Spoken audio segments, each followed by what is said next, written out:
21st meeting of the Board of Education to order, and if we could all please stand for the Pledge of Allegiance. Thank you. Just stay. I pledge allegiance to the flag of the United States of America and to the republic for which it stands, one nation, under God, indivisible, with liberty and justice for all.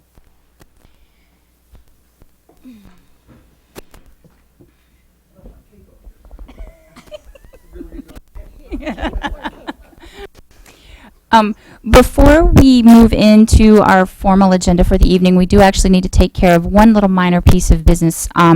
We inadvertently left an item off of our agenda. Tony, if I could have a motion, please, to add the agenda item in question. Thank you. We don't have an official motion here, No, so I'll just- make one up. Yeah. I move to add the update on the virtual net metering project and the approval of the streetlight project to the agenda. And we'll make that item, we'll put that as the first item when we come back into our public session, Meredith. Okay. If I could have a second, please. Thank you, Ruby. All in favor? Aye. Thank you very much, everyone. And with that, if we can move on to approval of minutes.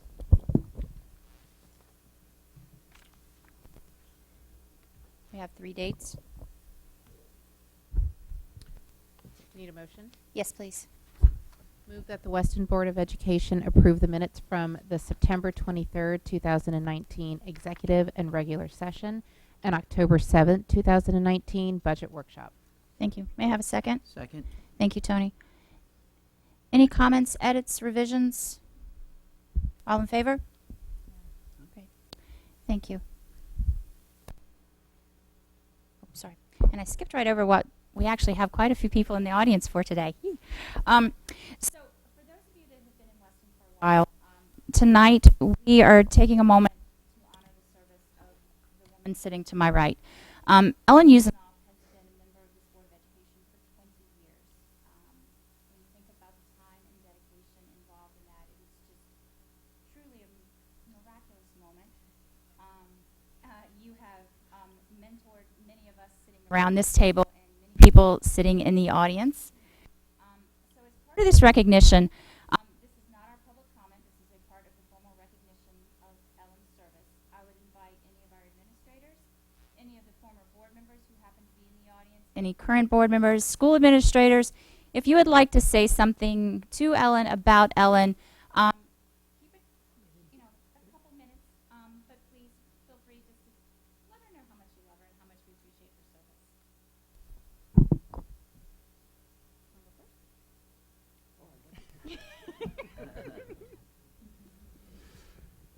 So Ellen, this evening I'm sitting in Bill's chair. He's out due to illness, as everyone knows. And just on behalf of the administration, central office, you've had such an impact for so many years. I mean, I've been here for 12 years. You've been in this role for 20. So even going all the way back, you've had such. When we talk about facilities, you've been so planful with just keeping the focus on making sure we maintain our buildings. In terms of curriculum, we've worked really closely together, and you have always asked the tough questions and helped us continuously improve our programs for the students. And I think you've always kept the students at the center of the decision-making process. So I know if Bill was here, he would have his own personal remarks, but I feel privileged tonight to be able to just kick this off and just say, we're going to miss you, but you have left a lasting impression, legacy for this district and for many years to come. Phil Schaefer, come on. When are you? Elise, all right, come on. No pressure. I don't know how to take that. Okay. My name is Elise Major. I'm a former board member, and I wanted to take this opportunity to thank Ellen for your immeasurable contributions to this town, to this board, to this school system. It remains forever changed because of your contributions. You started out as a mentor to me and became a friend. So I'm very grateful for all of that and all the time that you have spent. I think with the exception of everyone in this room, it's hard to know how much time you give serving in the roles as you have. Probably the only other person who knows that is Bob. Because the number of meetings are certainly countless and endless, and we are very, very thankful for all that you've done. And congratulations on 20 years and a happy retirement I wish for you. Thank you.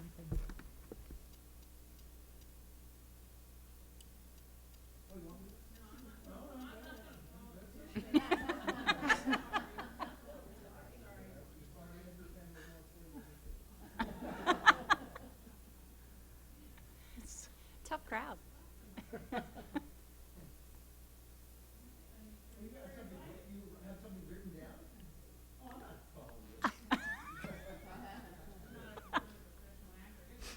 All right. Yes, please. Ooh, it got number 13 also. Yeah, I do.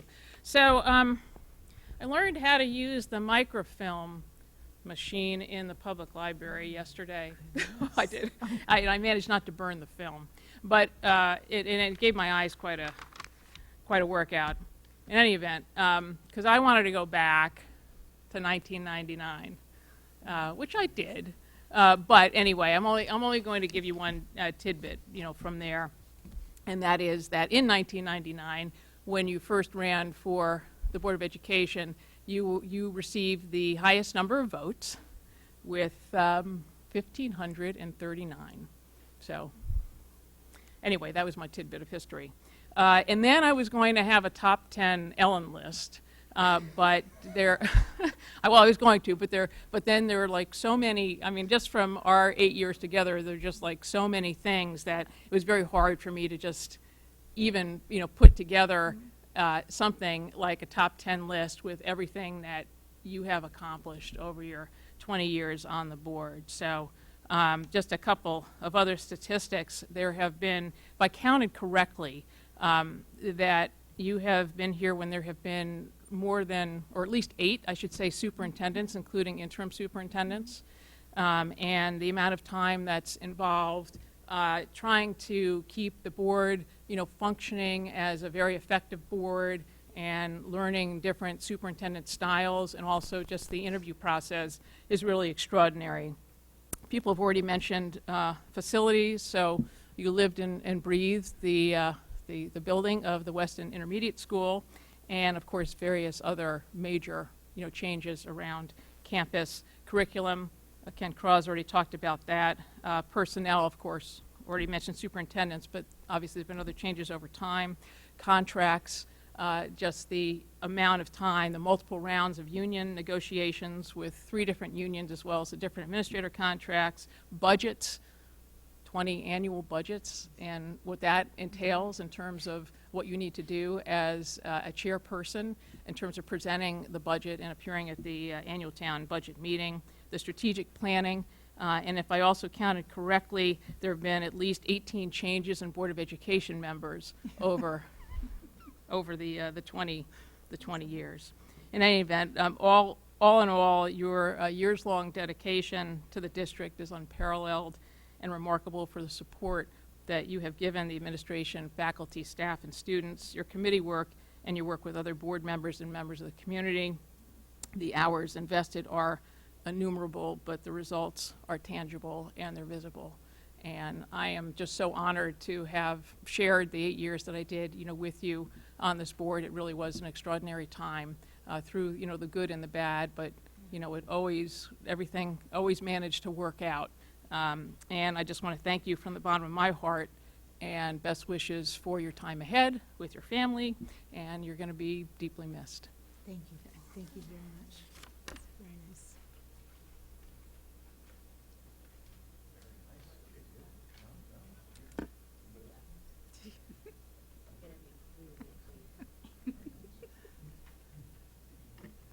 I'm going to be super, super brief. Ellen, no one has, I think, the history and the knowledge and the background and the presence of mind to have done all the things that you've done over 20 years. I was thinking that I think the first commencement you must have been a part of, the last commencement children were not even born yet. So that in and of itself speaks volumes. We were friends first, and then we're colleagues on the board, and we're still friends and will always be. Everyone here has already spoken to the long-lasting impact that you've had, and I think take a moment when you can, pause and just be so proud of all the service that you have done for the students and the school system and this town. It's really just mind-blowing. And we are just all very, very deeply thankful. And I hope you enjoy your time off. I'm going to. You will. I'm going to. I think it's going to be a big adjustment, but we wish you all the best. Thank you. Thanks. We actually do have some formal gifts for you as well.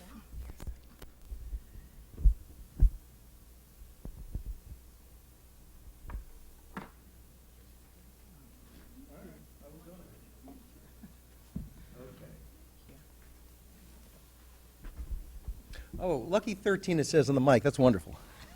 So it says 13. Ellen Yuzinoff, Yes, sir. what were you thinking? 20 years. That's insane. It's crazy. But you know what? It worked out. You loved it. We loved having you most of the time as in our Board of Ed.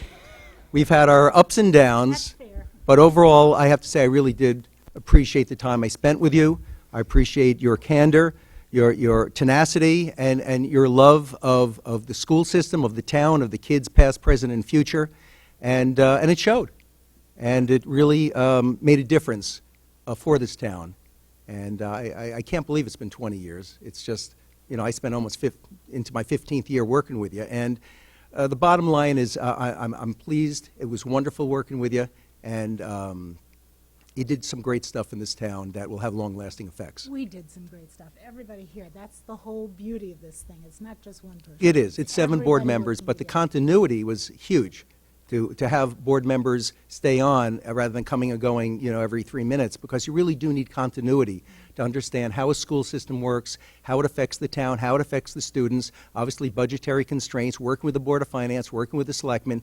Continuity is really important, and you understood that, and you hung in there. It wasn't easy, and you've had, you know, a tough time in many respects throughout, but you hunkered down, and the town really owes you, you know, a huge thank you and debt of congratulations to you. And that's all I could say. And, you know, really enjoy and kick back now and enjoy it, because you won't have the stress of, you know, we get very personally involved in this stuff. We take it personally in terms of, you know, whether things go one way or another way, and all for the good. But it's time to really, you know, enjoy life. And, you know, you could sort of vicariously live through the Board of Ed by seeing what's going on and seeing how it all continues. But really, on behalf of everybody, we thank I'm you dearly. watching. No, We really thank you. thank you, Phil, course. very much, and thank you for being here tonight.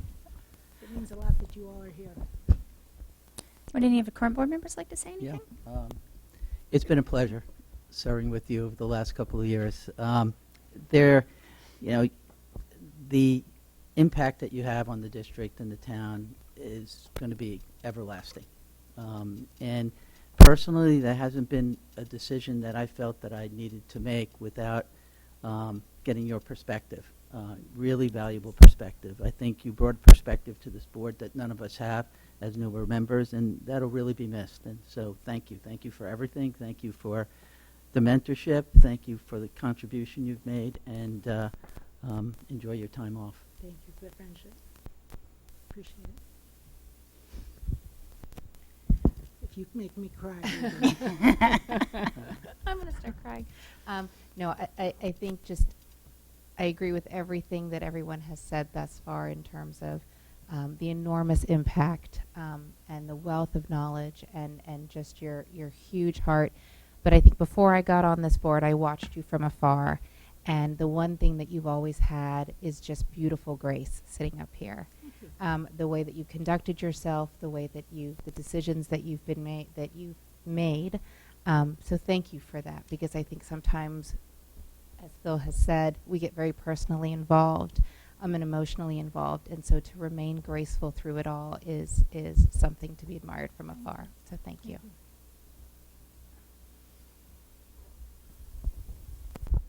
Ellen, I just wanted to say that, from my first day as a new board member, you made me feel so welcome.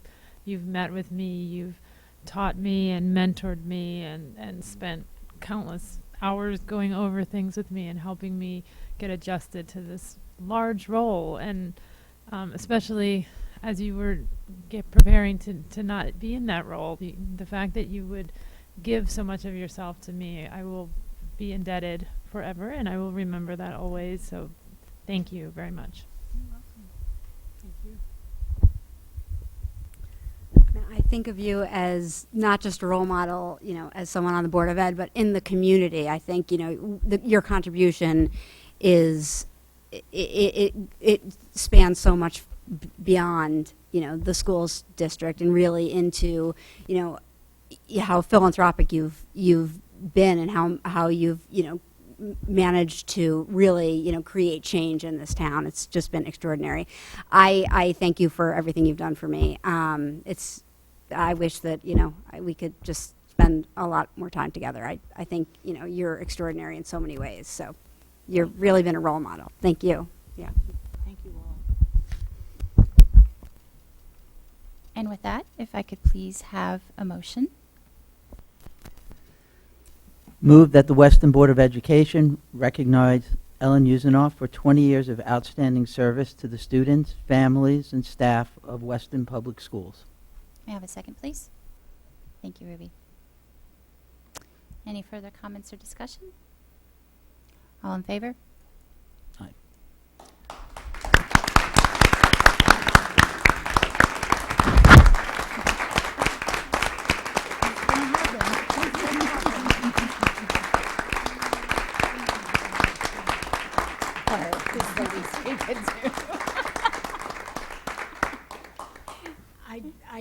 I can't say thank you enough, but I also want to say thank you for the friendships and the time working in and out of difficult situations and towards goals.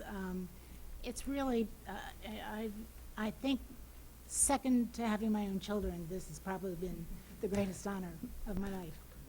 It's been remarkable. So thank you all. I appreciate it. And thank you to all of our former board members for joining us this evening. It was a pleasure to have you back with us tonight. Thank you. Thank you so much. And so the next item on our agenda is public comment. Just repeating the rules of public comment. It is a chance for the public to address the board. We will always entertain and listen to our public. We do limit public comment to 3 minutes per individual speaker. So at this time, if there's anyone who would like to speak, if you could please come up to the microphone. Surprise, right? You get my 3 minutes of fame here. Hey, I'm Philip Schaefer, Kettle Creek Road. Been on the board into my 15th year, chair for 6, vice chair for 6, yada, yada.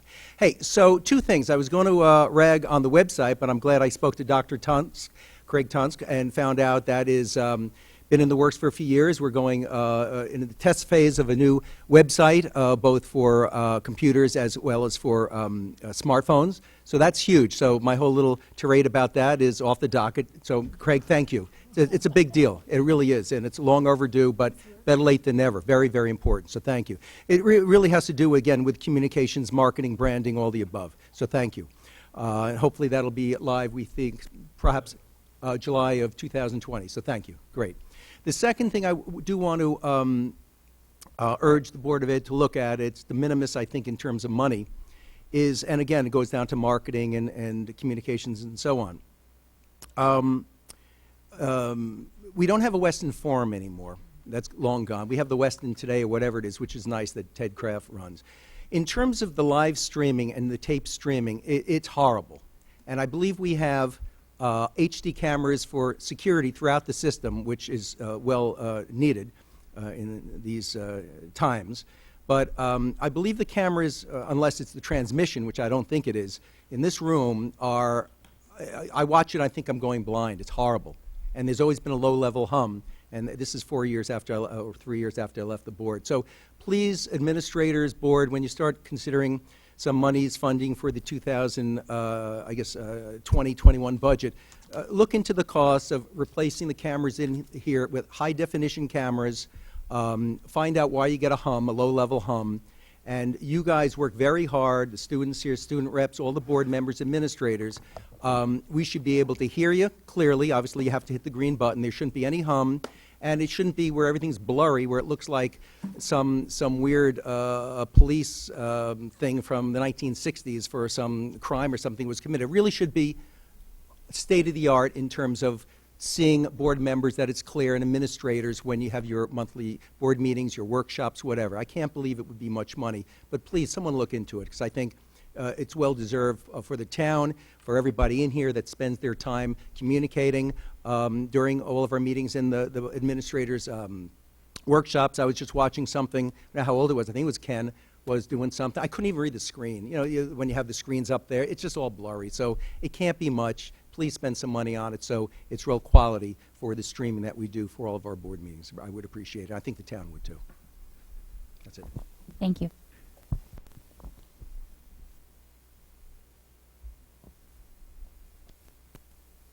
All right. With that, we will move on to our Student Board of Education representatives.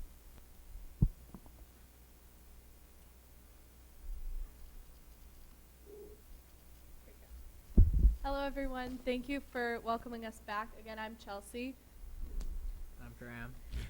And we'd first like to talk about homecoming for this year. So homecoming has been actually really great this year. In the past, we've had a pretty unspirited general student body, but this year, today, we had a spirit day where everyone wore jerseys, and the general amount of the student body wore the jerseys, which was awesome. Yesterday, we had a homecoming kickoff. Thank you very much to the PTO for all of their help, not just for homecoming, but throughout the year so far. The homecoming kickoff was a little bit rusty because of the weather, unfortunately. However, we still had a great event. There were 3 food trucks that came out, and it was a lot of fun. In addition to the PTO's help with the homecoming kickoff, we have a bunch of things planned for the coming year. So the PTO's fundraiser, their pie fundraiser, is going to be a little bit more involved in the schools this year. So 20% of the proceeds for a certain grade will be allotted to their funds for the student government funds for whichever grade raises the most money for those pies. And in addition, at the homecoming game, we're going to have a float parade this year. So every single grade is going to make a float on the back of a truck, which the PTO is helping us run and is sponsoring. So we appreciate them so much for that. In addition, like I said, today we had a spirit day, and we have spirit days throughout the rest of the week. And we're hopefully going to get everyone or most everyone to participate in those. In addition to the spirit days for homecoming week, we also have night events. We have one right now, which is floor hockey. We have a Wednesday night trivia night, and then for the rest of the week, we have obviously different sports games, the homecoming game. In addition to that, at the homecoming game, aside from the float parade, we're also going to have different alumni come out, and the PTO is also organizing that. So quickly, just wrapping that up, we'd like to thank the PTO once again for their enormous support and help for homecoming week. So one of the things that student government also prides itself on is our community service initiatives, and we've fallen short in recent times of having these being incredibly local. Our freshman year, we were very close with the senior center, but we've kind of lost in touch the relationship with them. But we are planning after homecoming week to try to get back in touch with them. They have a couple events, and they're very simple events, but they used to love it when we would come, and we would obviously like to initiate that relationship. But yeah, our other community service initiatives that we're planning on doing this year are with the Star Foundation. So that is based on saving animals, and it's technically called Save the Animals Rescue, and they have a nice walk every May and one other month, I believe, right? I can't remember that, I'm sorry. But so we like raising money for that, donating. We try to get everyone in student government and as much of the actual student body as we can to attend these walks. That's always fun. And Purple Heart Homes, whom Chelsea and I have worked very closely with, they are a foundation for veterans, and they offer a bunch of services. But I remember last February, we actually went up and decorated this huge, almost apartment complex for a Super Bowl party. So that was pretty fun. It's rewarding. We like to do it, and it's a good opportunity for students to get in touch with the community around us, and hopefully we can try to make that more of our immediate community, but it's nice that we can help out in less fortunate areas around us. In addition, with Purple Heart Homes in particular, the band, I'm very involved with the band program at the high school, and the band program always has a concert every Veterans Day, which we're going to have again this year, that benefits Purple Heart Homes. And we invite the Westport Community Band to come play with us, which is a group of young adults from Westport who come to play a bunch of Veterans Day songs with us. So that's always an awesome opportunity to fundraise for that organization as well. As for kindness initiatives, as we said at the last meeting, humankind be both is our slogan. As you can see over there, there's the Be I in Kind. We also have one of those at the high school. And we have it right in the front lobby, and then we have a poster board next to it where people can take pictures standing as the I in the kind, and then we post the pictures, which is really cool to see all the different people in the school that participate in that. In addition, at our Trojan Kickoff, which is our pep rally for the beginning of the year that we had on the first Friday of the school year, we all wore Humankind t-shirts, which we wore to the last meeting, and we had a walk of unity up around the lap. So we had all of the grades walk with their Humankind t-shirts around the entire lap, and then they made the W picture with the drone from the top. In addition, we had Start with Hello Week, which we talked about previously, was where it's all about social isolation, and kind of eliminating that in our school system. That's started by Sandy Hook Promise.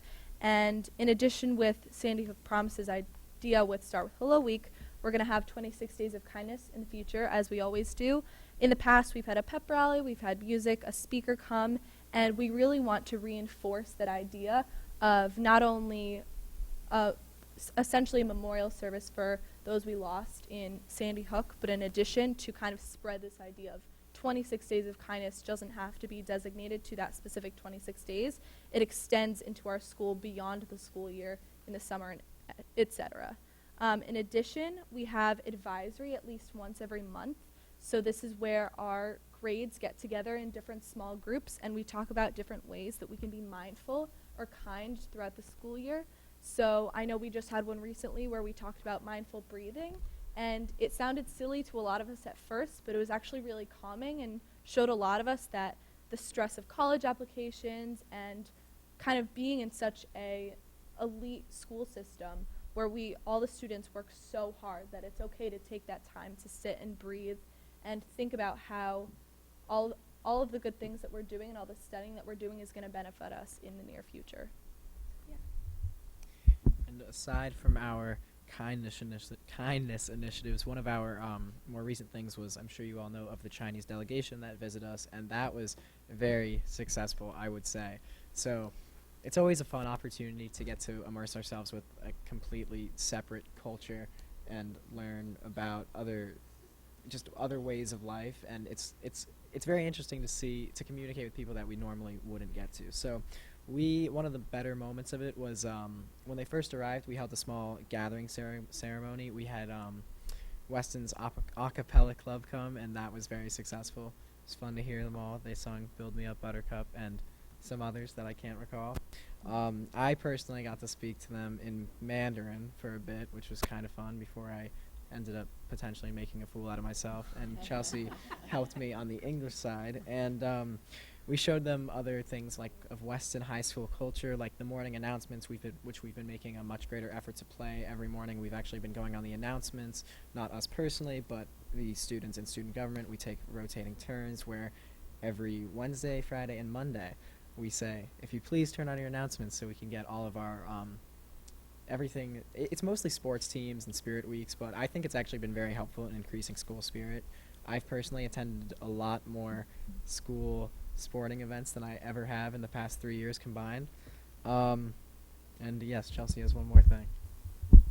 In addition to kind of boosting this community service awareness throughout our schools this year, in addition to spirit, we're boosting the support of different clubs throughout the school, such as Pink Aid or Weston Against Cancer. I'm personally one of the presidents for Weston Against Cancer, and we just had an event at Metro Noodle Bar for an Eat Justice campaign where they would tack on 50 cents to every ramen bowl for the entire month of August, and that 50 cents went to our organization. And we raised over $9,000 just in the month of August for Memorial Sloan Kettering Cancer Center, which was really awesome. And we're super, super happy that just in the beginning of the school year, we can get such a great start, such a huge head start on fundraising throughout our community for the rest of the year. So thank you. Thank you. And I know you had asked if you guys could leave after your comments, and please feel free. I don't know if you have homework or if you're going to hit the floor hockey game or whatever, but thank you for your time, and it's always a pleasure to hear from you, and we look forward to seeing you in November. Thank you. So I do want to apologize. I know we have some guests in the audience who we need to do some business with, but we do need to take a quick moment to enter into an executive session to have a brief conversation before our next vote. So if you will excuse us for a moment, hopefully we won't be too long. Board, if I could have a motion to enter into executive session and invite Louis Bray and Ken Craw to join us, please. So moved. All in favor? Thank you.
And at this point, we will resume our public session.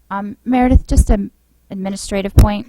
We need to show that we resume the public session prior to the actual ratification because we have to vote in public. Thank you. All right. With that, could I have a motion, please? Melissa, you want to make it? I move that the Weston Board of Education ratify the tentative agreement between the Weston Board of Education and the Weston Teachers Association for a collective bargaining agreement effective July 1, 2020 through June 30, 2023. May I have a second? Second. Thank you, Ellen. Tony? Thank you, Tony. Any further comments? For the members of the public, we were just in an executive session to discuss the resolution of our negotiations with our teachers union. We have successfully completed our negotiations without having to enter into the state arbitration process. And in the next moment, we are going to be taking a vote, and it will be the final stages of that union negotiation. So with that, all in favor? Thank you. Louis, thank you so much for your time this evening. And then at this point, Jonathan, would you like to please come forward? This is the new agenda item that we added at the beginning of the meeting, the virtual net metering update and the streetlight improvement project. Yeah, turn it to the light, turn screen. There you All go. right, thank you very much. Good evening. Thanks for having me. I'm here representing the Board of Selectmen tonight. The board met about a week ago and voted in favor of authorizing the first selectman to sign an agreement to not only purchase our streetlights, but also convert them to LED technology. But that was contingent upon the Board of Education agreeing to also participate in that operation. So just a little background. I've been trying for about a year, maybe a year and a half, to get some, see if any companies that do streetlight conversion are interested in converting our lights here in Weston. We have so few of them that companies really have not been interested in our business. However, we got lucky in that Westport is currently upgrading about 1,000 lights to LED from high pressure sodium. So we got the attention of one company that is doing the work over in Westport, and they said they'd be happy to convert our lights while they're doing the Westport project. Just a little background, the Board of Ed has about 15 lights on its campus that it pays for. They're on School Road. They're also on some of the school parking lots, the bus depot parking lots. Town has 4 streetlights. We thought we had 5, but we have confirmed in the field that we actually have 4. And under state law, municipalities have the ability to request of Eversource the price to purchase them. And Eversource has to give us that price. So initially, I just wanted to buy 4 of the lights on the town side. The Eversource informed me that it's an all or nothing deal. The community has to buy town and Board of Ed lights if it wants to proceed. So I said, okay, give me the price for all 19. They did provide that price, and that price is in the memo.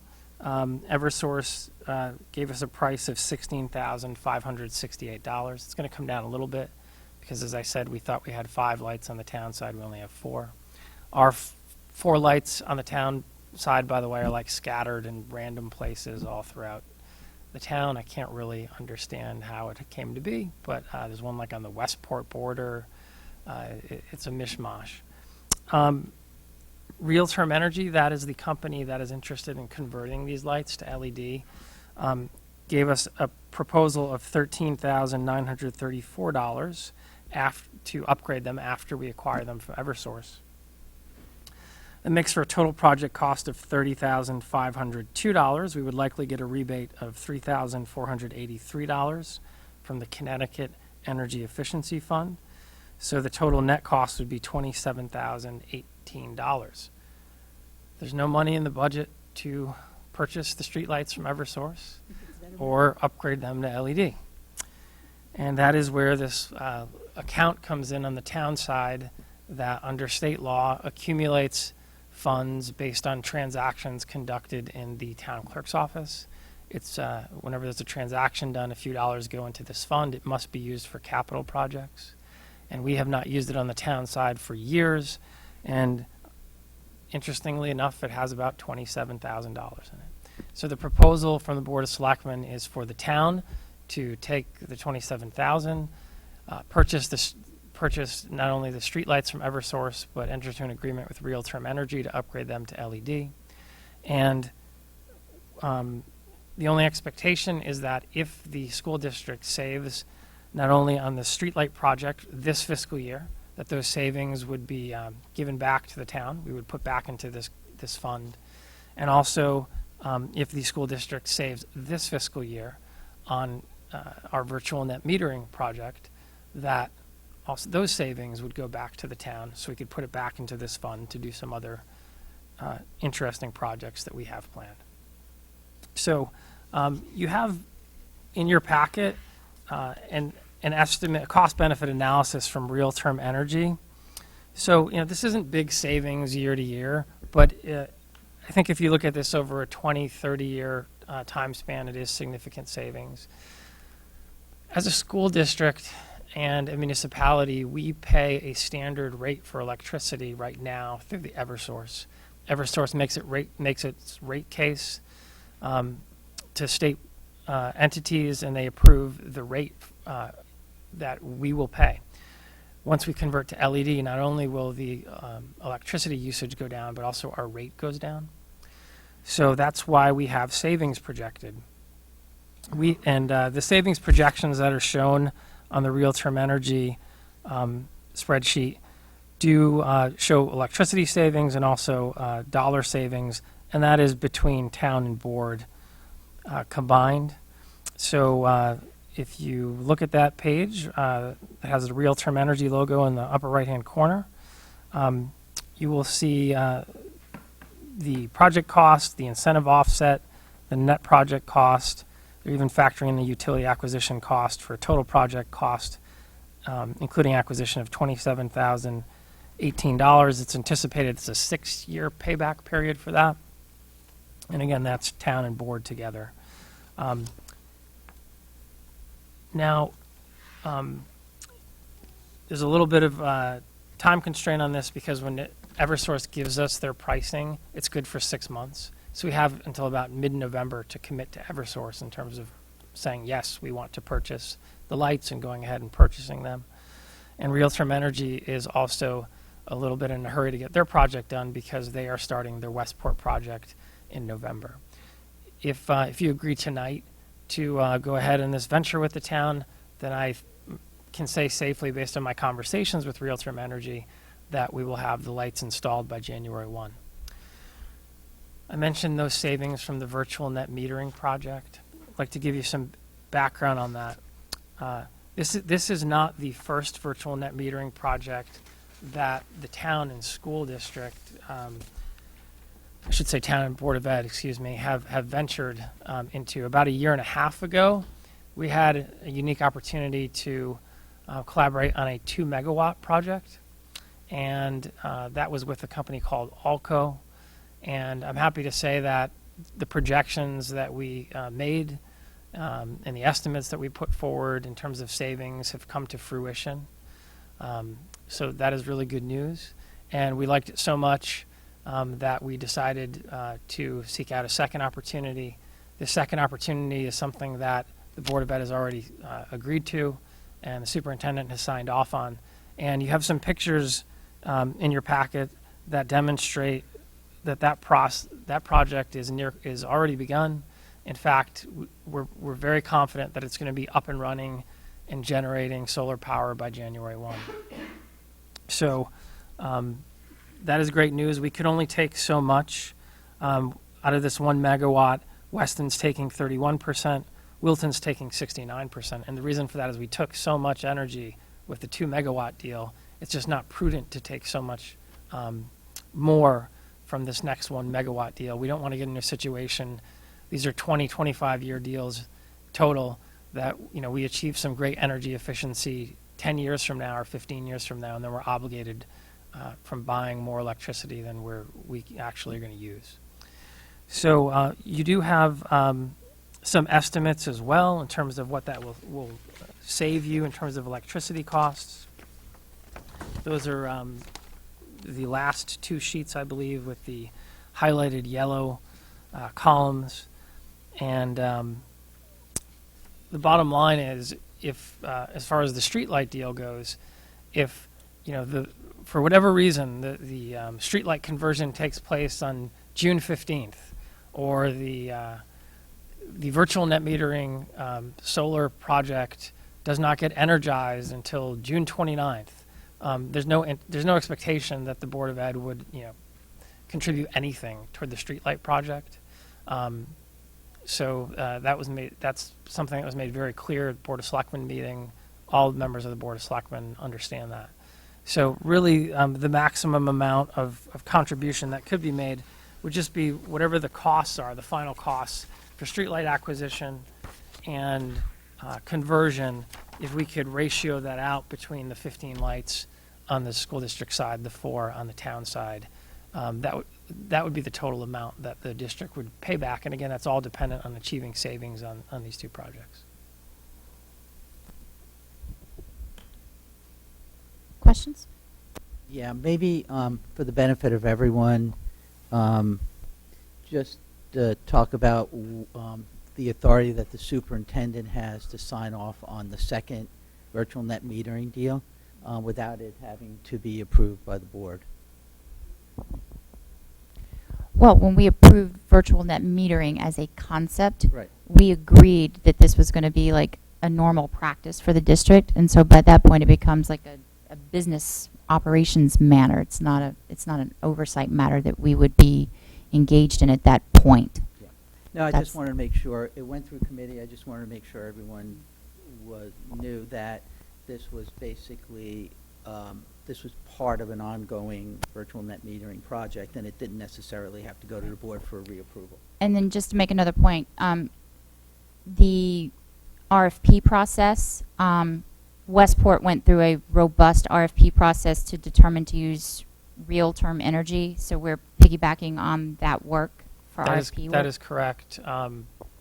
We have real-term energy under the terms of our tentative agreement has agreed to extend those exact same prices to us that they've given to Westport. They've won through the bid process in Westport. Thank you. Any other questions for the board members that weren't there for finance or facilities? Do you have a question, Hillary?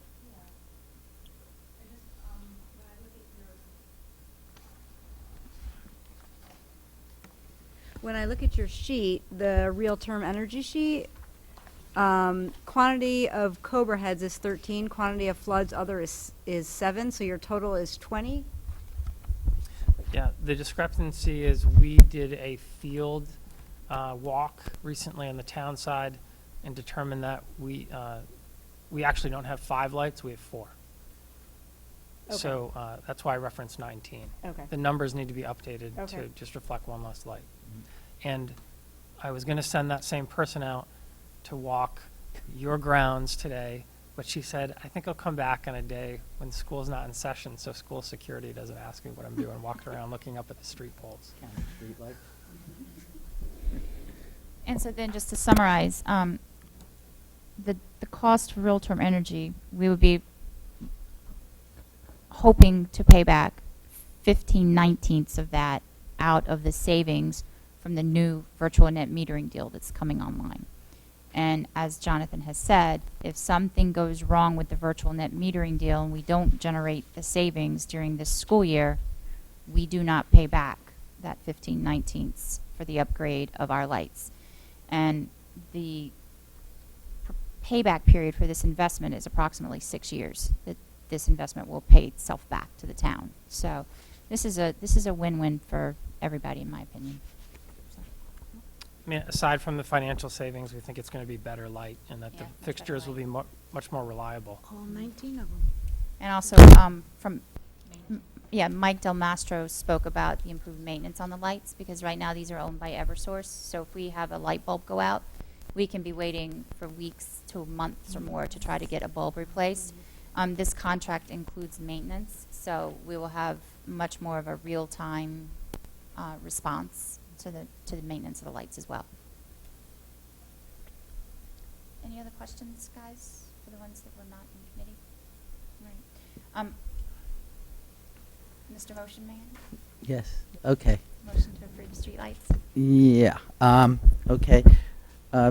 There's a motion to approve that the town of Weston purchase the street lights in the districts from Eversource and upgrade them to LED technology. Cost to the district to be determined. 15. You can say for 15. For 15. For 15 lights. To be determined. To be repaid out of virtual net metering savings. To be repaid out of virtual net metering savings. May I have a second? All in favor? Aye. Thank you. Thank you very much.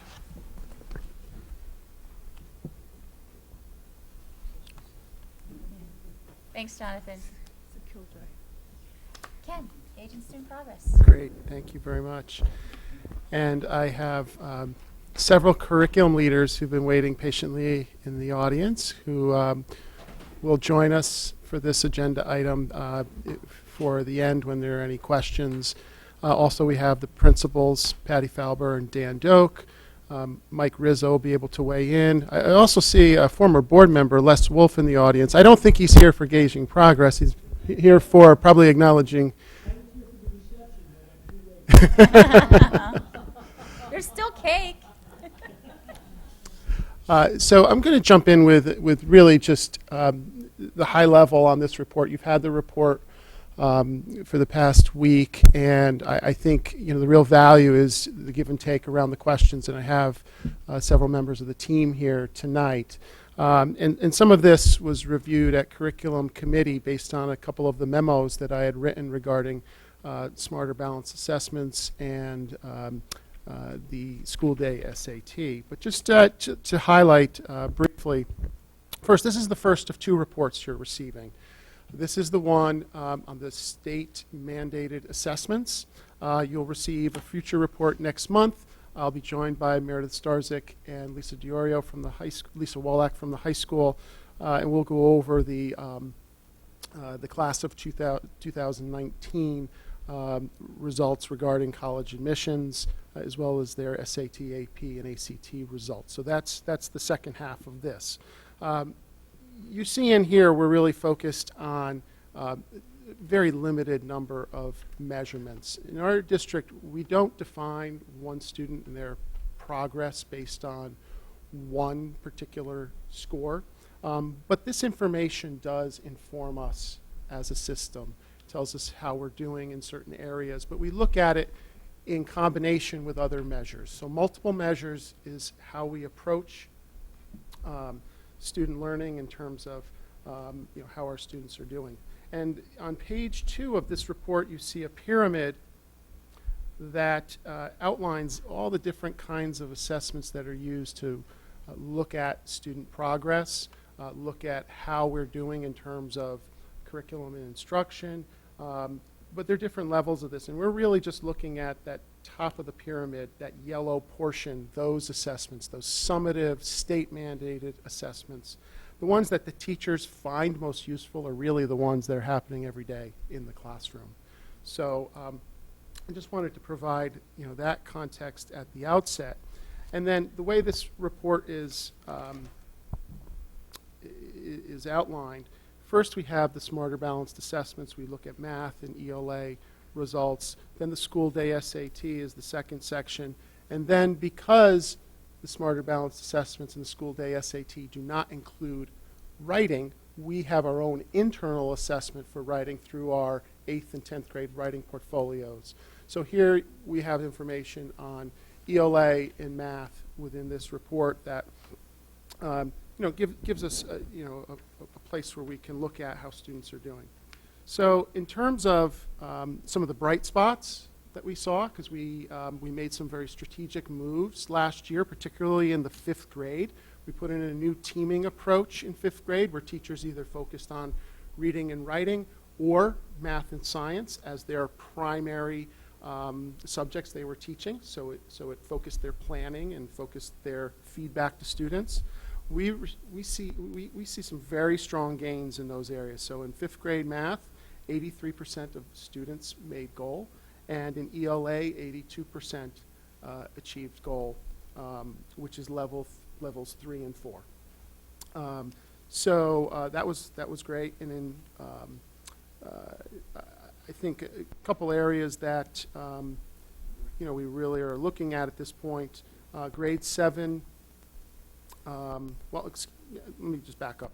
Another bright spot, grade 7 math. We had strong gains in grade 7, 20% increase over the previous year, where we had seen a dip in the 6th grade scores. That was great, and we had teachers who were putting in some very specific strategies in order to achieve those improvements. And in 8th grade ELA, 80% of students achieved the level 3 or higher as well. So we had, what I would say overall, areas where we did really well, but then we had other areas where we see opportunity in areas that we have to improve in.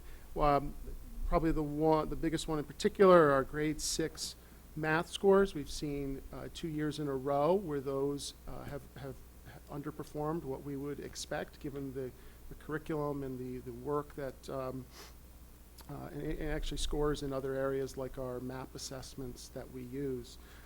So we have a very strong plan in place for next year.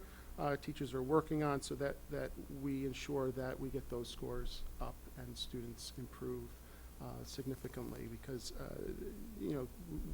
we've seen now for a couple of years in a row that has been a challenge. So 6th grade math, and we could talk more about that in the question and answer. Moving on to the school day SATs, we had very strong performance. It's within the last 4 years. If you look at the performance of the last 4 classes, we're in that top band of the state, achieving at the highest levels. And what the state uses for the goal level in the evidence-based reading and writing is a 480 out of the scale goes to 800, and a 530 in math. So students who have achieved those levels, they would contribute to us achieving goal level. So if you look on page 21 and 22 of the report, you'll see some additional information regarding the school day SAT. I disaggregated some information regarding gender. This particular class, we had a 20% difference between boys and girls. Boys, 84% achieved goal in math, while girls, 64%. And I looked back and I presented a second chart, well, it's the last chart on page 22, that shows that over a 4-year period that this result was really, an anomaly. We don't see that particular gender gap over the course of, a 4-year trend, but it is something that, we have seen with this particular class. And then finally, the last section of the report related to portfolios. What you see is with the middle school, we have students become familiar with the process. We benchmark where they are. This past year, they were at 76% achieving the goal level on the rubrics. And what we tend to see is by the time they move through into the high school, into 10th grade, that percentage is typically going up into the 90% range. Now, while they are 2 different rubrics, we do see that growth with students, and 95% of this year's 10th graders achieve goal as well, and we would expect students who are currently in 8th grade to be on that upward positive trend. So overall, we have some good nuggets of information here that are guiding our improvement plans. I've also, within this report, we've disaggregated by students with disabilities. We've looked at this really from the high level, but at the school level, we're also looking at individual classes and students to see, see where we can make additional improvements. So with that, I just open it up to board questions. Just on the writing portfolio, I do think this is a good time to stress the new class you have at the high school to support the students who did not reach the recommended level. Yes, so we have a course, Christine, I believe it's 14 students who are taking the writing seminar course.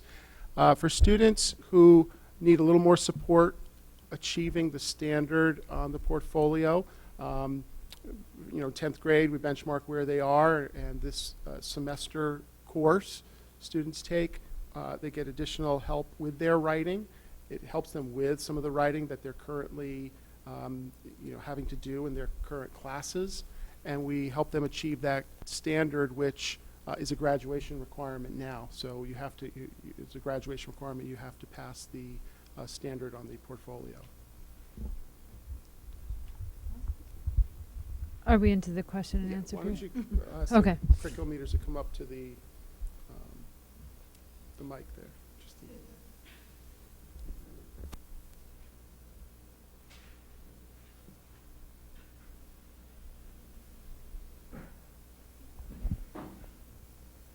thank you. They can pass it around. Okay, all right. Hi. Thanks for the report. Very comprehensive. I was drawn to the point that you referenced, which was the 6th grade math, and being, as you mentioned, that it's happened now at least 2, maybe longer in a row. Do we have any sense of what the cause is? Is it something in the 5th grade curriculum that's not preparing the children for the 6th grade, or is it something in the 6th grade curriculum that isn't preparing them for this type of exam, or is it possible it's some kind of social emotional issue with making a transition to the middle school? I'm just wondering if we have any thought on that. I'll start and then pass off to Carolyn and Janine. There are a variety of factors here that are in play. We've looked at curriculum. We are aligned with the Common Core in both 5th and 6th grade. We've looked at fact fluency, operations, being able to remember their facts and use those and apply those, and that does not seem to be an issue. But we have had some conversations with the teachers as well. We actually met this summer with the 6th grade teachers, and the 6th grade teachers recently just went down and observed some classes in 5th grade to get a sense of some of the instruction there and how they're differentiating for students. But I think Janine and Carolyn, if you want to chime in and share what you're seeing. Sure. So, I mean, I think it's a little bit of, it could be a little bit of everything. Certainly the social emotional piece at the middle school comes into play, but I mean, 55% is a pretty alarming number. So I don't think that that's really, we did look, and just to be sure that we're not missing anything. Like content-wise, we're not missing anything. Everything that is tested is covered, and covered well. The big question, I think, the big question mark for us, and that what we've been dealing with, that what I've been working a lot with the 6th grade teachers and what we worked with when we went to WIS, was talking about the level of rigor and the level of expectation on the student. When the transition to middle school tends to be like they're in middle school and we have to kind of ease them into things, and so the social emotional piece does come in, and the math in 6th grade, it's not that hard, but we're talking about ways to make it just more rigorous and more interesting and more engaging for the students, so that they don't just kind of say, oh, it's easy, I'm going to sit back and I don't really need to work for this. And so actually it was very interesting. Last week we went down to WIS and saw long division. Long division's not an earth-shattering math topic, but the teachers came out of it was like, wow, the rigor is not necessarily in what it is we're teaching, it's how we're doing it. It's how those teachers are doing it. So I'm really working closely with them on the how, We have a well-outlined plan of action steps. Some of the things that we actually have done in 7th grade and in 8th grade over the last several years, we did it more as like a general department-wide, we're going to try these things, and some teachers ran with it, and some teachers were a little bit more hesitant, but this year it's a more well-defined set of action steps, including visit 5th grade, and then some of the specific strategies that have been employed by the 7th and 8th grade teachers over the last couple of years.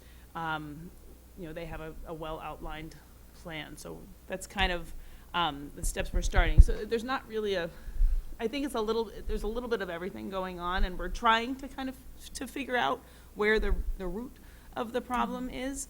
But I don't know, it's not very good. If I could just add, a few things. In my conversations with our 6th grade math teachers, they've also raised the issue not as an excuse, but just are we really getting the students' best effort on the day of that assessment? Because our MAP test actually predicts how our students would do. And in one conversation, we're looking at one group, there were like, of the 30 students that got 2s, 15 of them were predicted to be at goal based on the MAP NWEA assessments that we take at least twice during the school year. Even our student performance on NWEA MAP, we're finding some of our students aren't doing their best effort. Now the test will actually flag them if they're going too fast, if they're just skimming right through it. But what we found even more effective is meeting with the students, going over the results with them individually, setting goals, and we've actually had some of our students ask if they could retake it because they know they can do better. So I think all of these things together play a part of trying to peel it back, because you're right, there's not just one smoking gun type answer that explains the scores as low as they were. We know our students are better than that. And just as far as that piece goes too, it kind of goes with the social emotional piece. I mean, something that we've done, some teachers get like super excited about this test, and really get their students behind it. So we've kind of talked about different ways we can do that just as a whole department, and get if the teacher's behind the test, the students are going to want to do well, right? To put forth their best effort and want to do well, to show their best. So it was just we've talked about like attitude around test taking when we get closer. That's not something we can do in October because the test isn't till April or May. But when we get closer, to really just kind of build that attitude and build that sense of, this matters. This matters, and we want you to put forth your best. So. Yeah. Even though the 6th grade ELA scores are in the 70s, it's the only grade that's the lowest in the DIRG. Does that have is that data point kind of inform you a little bit also what's going on in math, or are they really unrelated? It's actually mine. I was passing off the microphone. Yeah. I'm not sure we really explored that correlation or anything between the two. Just based on past performance, we know that the students have achieved at higher levels in ELA and in math. Right. But I'm not sure we could say for sure. Whether there was some. Yeah. Well, is any relationship What I would say is I think what we've uncovered that there's a transition issue, 5th to 6th grade here. So when we look at how we are addressing this problem is we need to address the level of challenge in that grade in the math and ELA. And we've talked to both the math teachers and the ELA teachers about how do we do that. And so we've gone and see where they are currently in 5th grade and how do we pick up at that right level of what's that next level of challenge as they're moving into 6th grade. We've made some curricular tweaks in ELA in terms of some of the resources that we're using this year.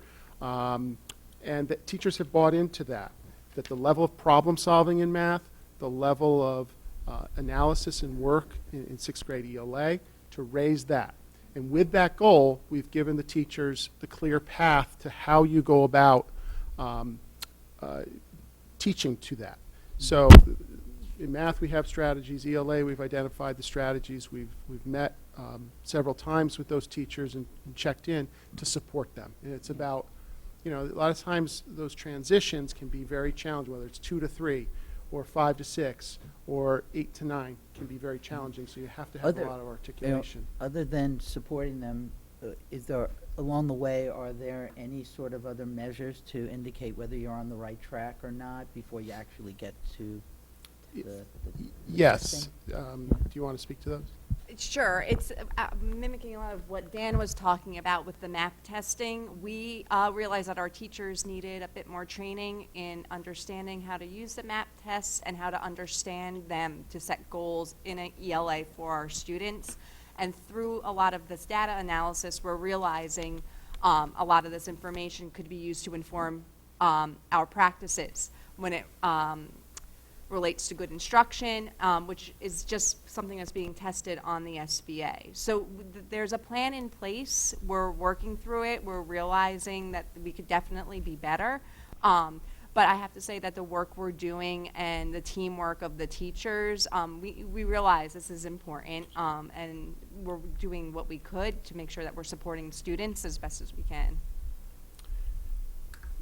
Tony, there are also what we call interim assessment blocks that we can pick from. They're particular problems in math or passages in ELA, which we periodically will give the students, which gives the teachers information on how we're doing, because you know, we've got 8 months before they're taking the assessments, and you want to know, you know, take the temperature along the way.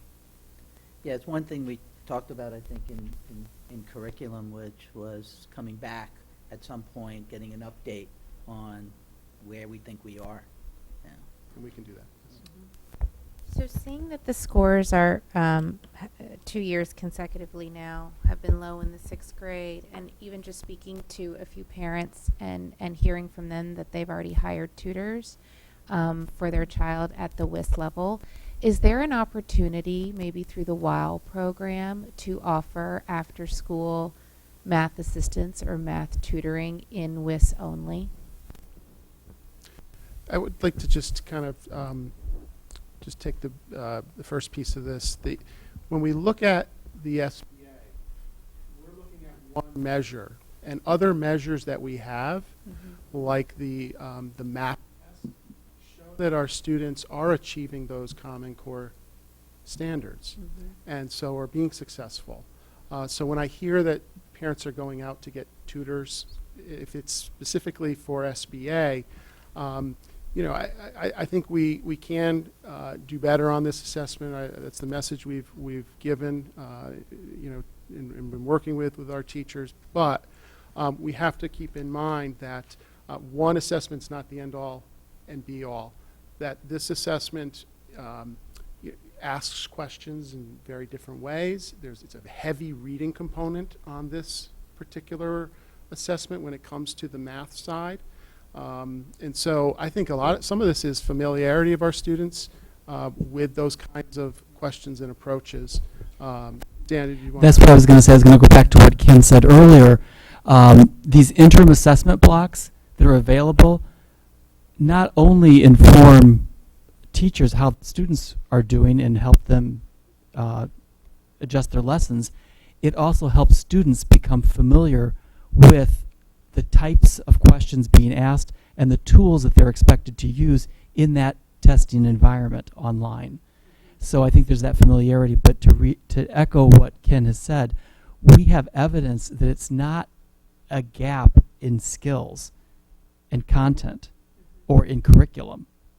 We're still trying to figure out why our students aren't showing that the way we would like them to do on the SBAC.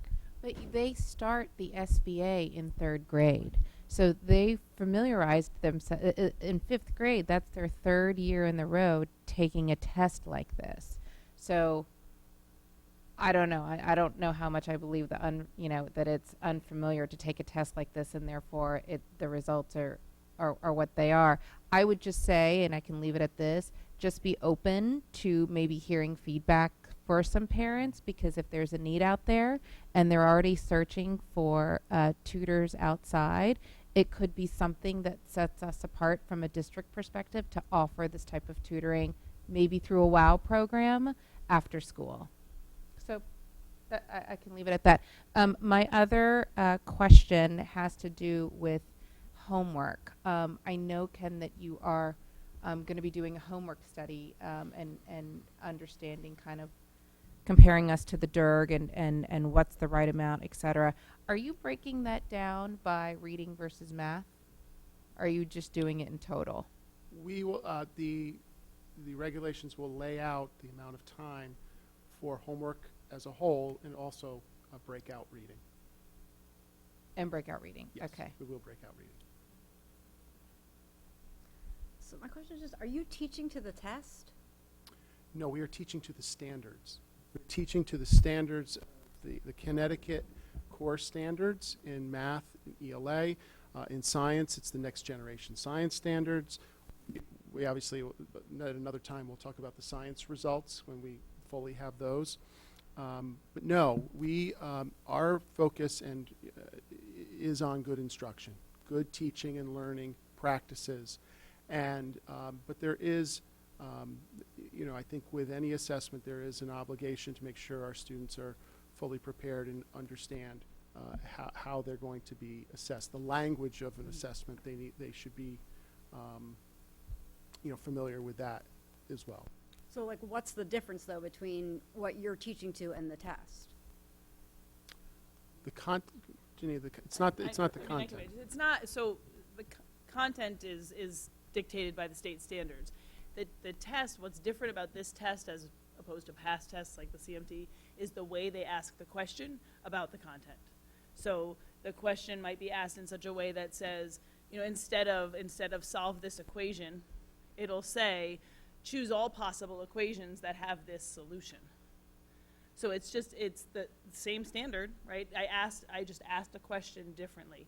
So at first, it was about getting the kids used to seeing these types of questions, and the questions are different. I mean, that type of question can be asked for different content, certainly at different levels. But so at first, it was getting the students familiar with the tools on the test. But you're right. At this point, in a lot of cases, I mean, when they get to middle school, there are different tools that they're like things like line drawing tools that they're not going to use in 3rd, 4th, or 5th grade. So there are a few tools.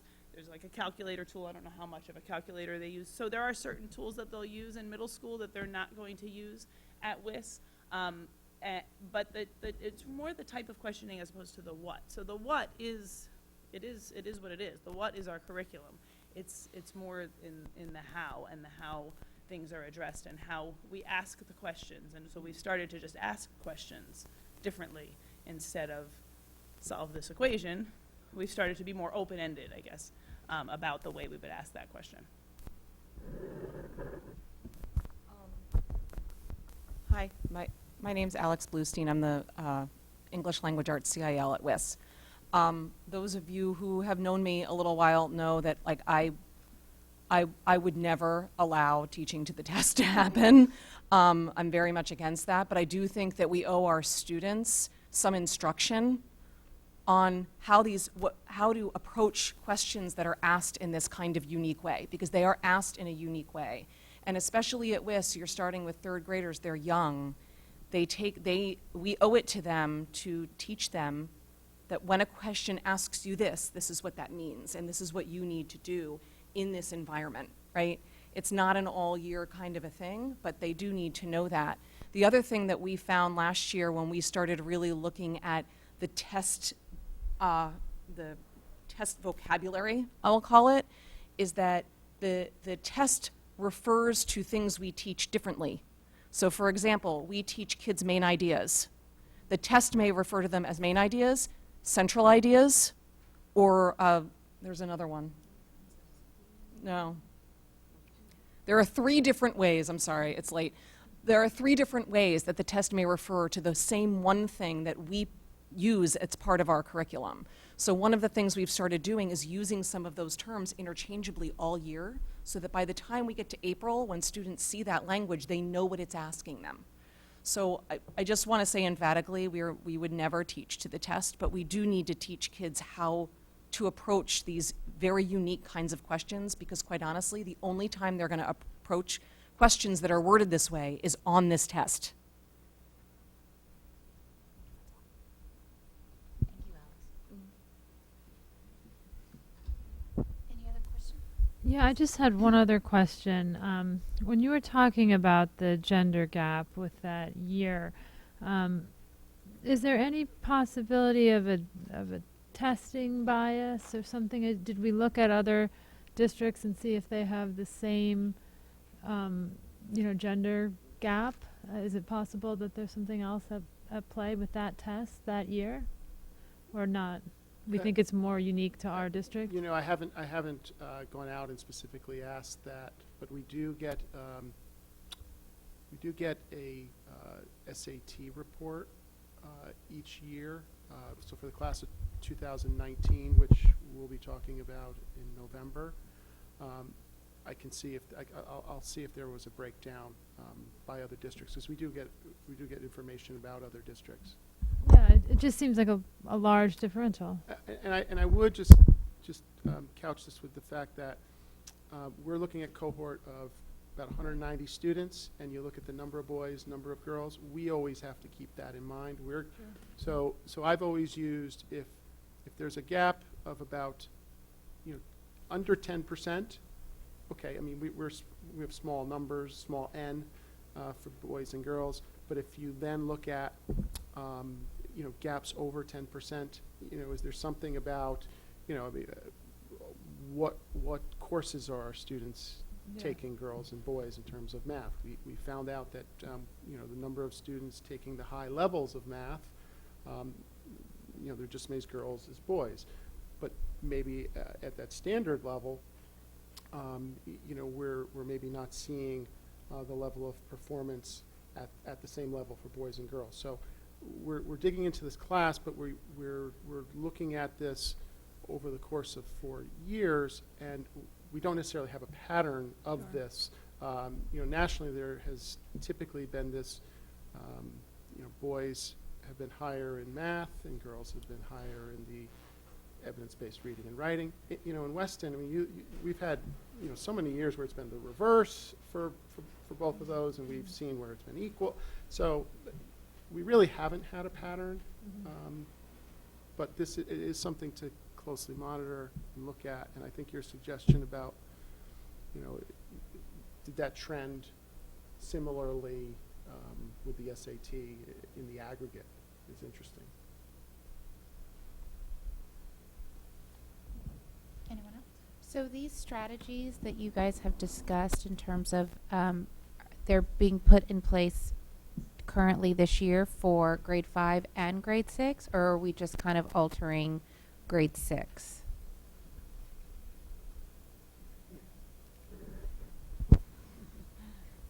Well, grade 5, a lot of them we put into place last year with the new model.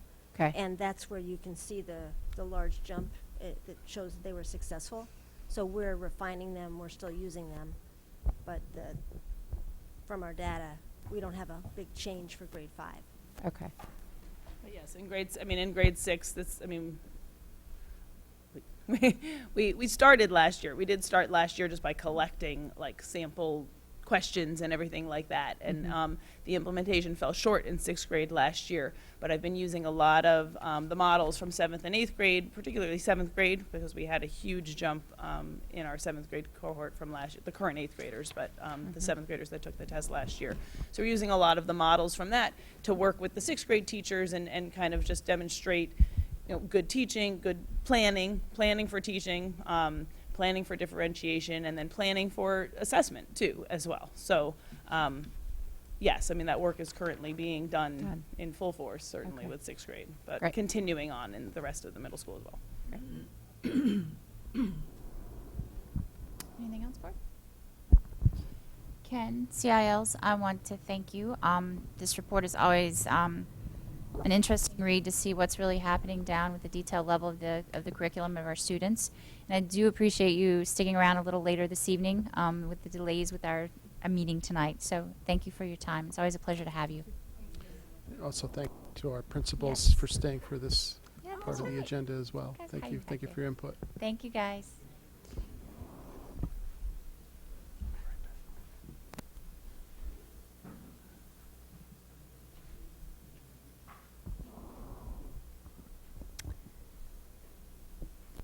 So Phil, we are ready for the third 2020 financial update and approval of transfers.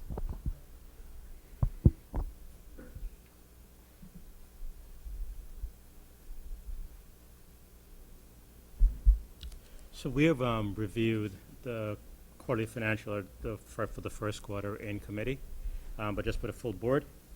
Against our current budget of approximately $53 million, we have spent for the first quarter 19.5%, or in terms of dollars, $10,338,339.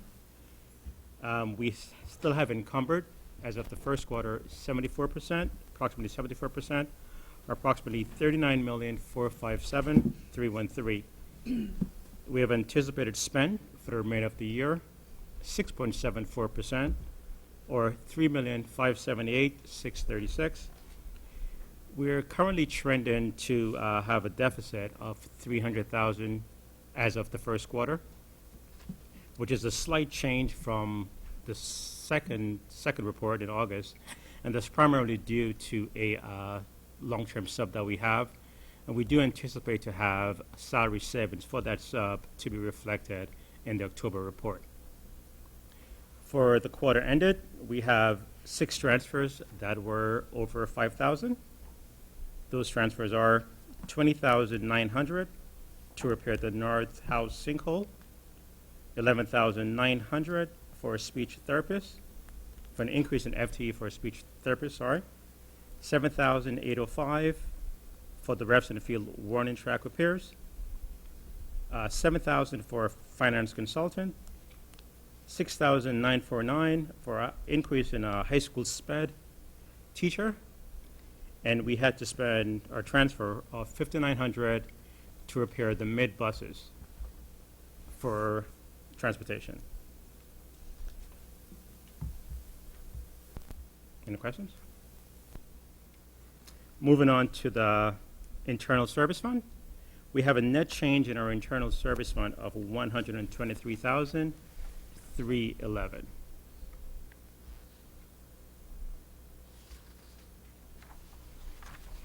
Just as a quick note, as it relates to special education out-of-district tuition, our actual spend rate as of the first quarter was $461,000 approximately.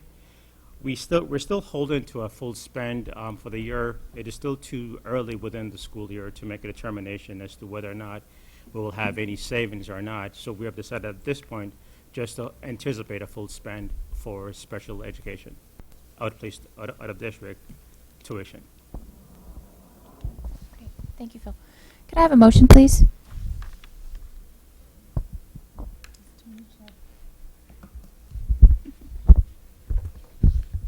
Move that the Weston Board of Education approve the transfers as presented by Mr. Cross in the third fiscal year 20 financial update. May I have a second? Thank you, Ruby. Any questions? All in favor? Thank you. And Phil, we'll just keep moving right along with you with the approval of our FY21 budget calendar. Sure. So we have reviewed the budget calendar both in the budget workshop that we had and also in the finance committee. I just want to highlight a few key dates just for everyone. We do anticipate that we will have the budget books to the full board on January 3rd. We have added a morning session for a BOE meeting on January 6th as a workshop for the BOE, and that will be followed later on in the evening by the formal budget presentation. Another key highlight is on January 8th, we will have a BOE workshop to discuss the budget request. That's a morning session. Another key highlight is that on the 21st, we will have our first Q&A at the middle school at 7 p.m. We have also added between the 21st and the 27th on the 23rd a second BOE afternoon workshop. And the next key date that I want to highlight is on January 30th. The board is scheduled to approve and adopt FY21 recommended operation and capital budgets.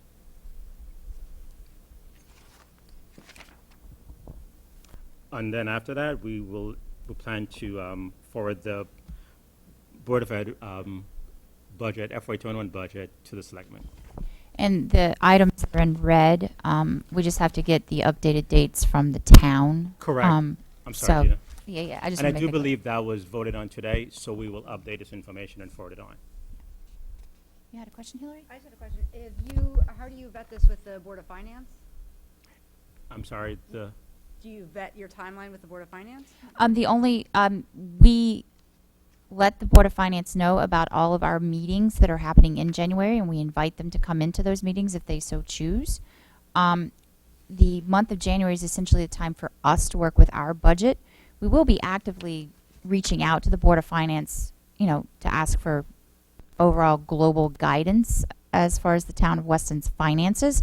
But they actually do not get our budget until March, because by the town charter, we have to pass along to the Board of Selectmen by the end of January, and then the Board of Selectmen review our budget basically for the month of February, and then they vote to pass it along to the Board of Finance. So as far as our dates and when we're having meetings, they don't have any say over that, but we will be reaching out to them, and we always do, as far as trying to get a feel for what they're looking for. And then they will obviously have all of these meetings. These are all public meetings, and they're welcome to attend if they so choose. Melissa, you look like you have a question. Yeah, I do. I'm trying to scroll through it to see if I can find it on my own, but I thought during the workshop we had thought about maybe having some informal communications with the public regarding questions about the budget. Did that make it into the timeline document? Well, Or are we- those going to be scheduled separately, maybe? You mean like a coffee around the budget? Or just a way to present information to the public and receive feedback. Yeah, we have not scheduled that type of workshop as of yet. What's happened in the past is there's typically been presentations at all 4 PTO meetings. Now, if we want to consider something I just think more that they're very enhanced, well, formal. I don't know. I welcome the board's thoughts. I felt like the idea of having an informal way for people to approach the board, the administration with questions in a less formalized setting. I mean, it still would be a public meeting, obviously, but just the style of it might be better, and the timing might be better for people. I'd love to see that added into if other people support it, I'd love to see that added into the timetable. Timing of that would be important, though. You wouldn't want to take away the time from the Board of Ed trying to assess its own budget first. So if you were to do it, you're still already on here for questions and answers. I would try to do it a little, there is a period of time where even ourselves are not, each individual is not, has their own questions and thoughts around what an appropriate, I would do it after that's a little bit, we're all of the same mind. Yeah. So this way it's just more effective. yeah, I would. Yeah. Towards the latter part. So because I would it's- do it, I think it's helpful, but I would do it maybe towards the latter part once we ourselves are, comfortable with the content and are converging on something that we all kind of feel that we are Well, I agreeing mean, on. we do have the second we have the second Q&A session on the 27th, which is an if necessary. I mean, Where are you, January 23rd? January 27th. But you also have all the beginning of February, that those could be allotted in there while the Board of Selectmen have it. And Yeah. you're not doing Yeah, that is true, because I mean, just like this past year, we, yes, we voted on our budget at the end of January, but we continued working and, collaborative with the administration to come up with, ideas that could present future cuts. Yeah, I mean, I think there's a point in time where the budget becomes very obvious to the public. Right. And that's the time period where I think we'd want to make ourselves available. Mm-hmm. And it's probably around these dates, so maybe it's just a matter of tweaking it or calling it something different or figuring out how we want to publicize it. And I would like to have that meeting prior to the 30th. Yeah. Well, so maybe the 27th, which we have as an if necessary. I mean, we can always add another meeting if we need it. But I'm just saying maybe we can talk about doing something with the 27th to specifically address, Yeah, I think that's a good idea. because that's the night before, that was going to be like the hour and a half prior to our meeting that night. So we were already going to be here. Oh, that's the night of a board meeting? Mm-hmm. Oh, I see. Followed by board meeting. Mm-hmm. Or were you thinking something in the day?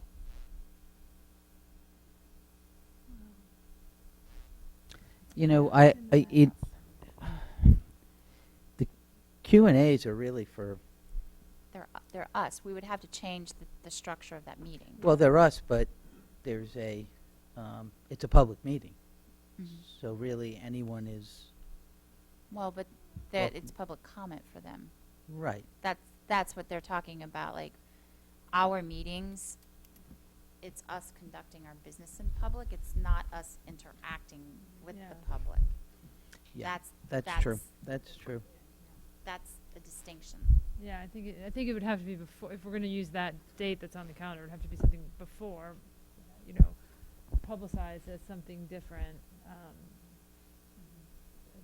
held, maybe over there or somewhere away from here. I think that this would be a good conversation for the finance committee to noodle over in November. We don't have to have No. everything like. No. No. I let's- just let's- was looking So for I think. Let's take, let's. So I let's think we figure can that noodle out. on I that think over it's- in That's an FinCom. easy one. I mean, it's not easy. It's an easy one to discuss, not easy to solve.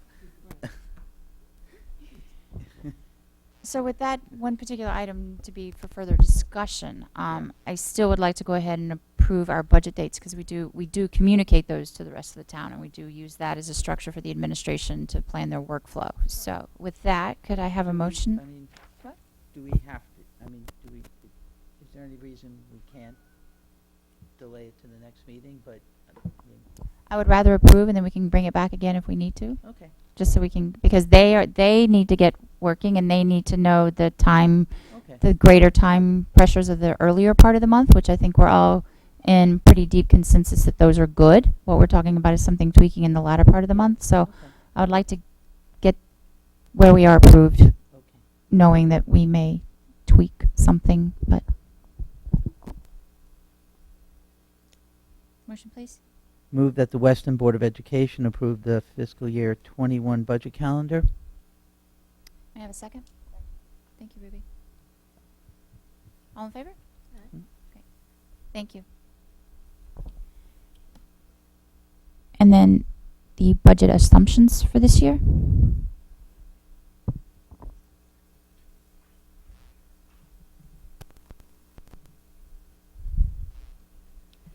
We've also discussed the budget assumptions both at the workshop and also in the finance committee. Since then, we have added our projections for FY21. The current projection that we have here is based on the presentation or the projection that was given last October by Malone and McBroom, which shows as a district that we'll have a growth of 10 students. My last conversation or last email with Malone is that they anticipate that it will have updated projections to us or just finish with their initial projection within 2 weeks or so. So this is still in the preliminary stages. The other changes that we have made to our assumption is that we have added the CPI for next year, which will be at 1.75%. And those are the major changes that we have made to the assumptions.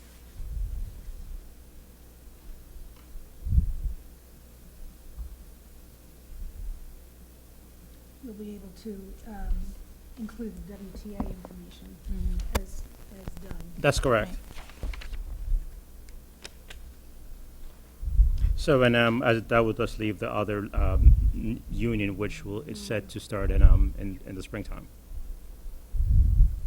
Correct. All right. Any other questions, guys?